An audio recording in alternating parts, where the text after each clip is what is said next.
Naubusan pa ng plato. Pagsama-samahin mo na. Magsama-samahin mo na. Lomi. May lomi din eh, may lomi.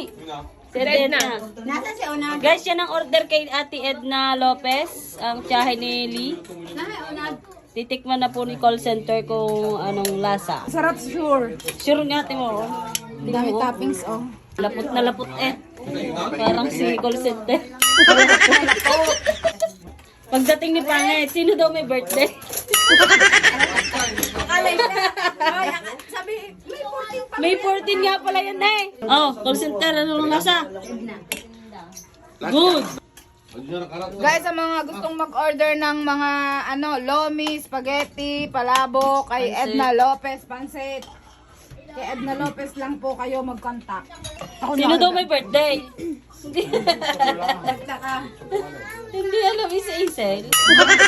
Nakawa naman. Pag-note pa na. Ano sabi? Naman ang birthday. Ang lungkot naman ang birthday ko.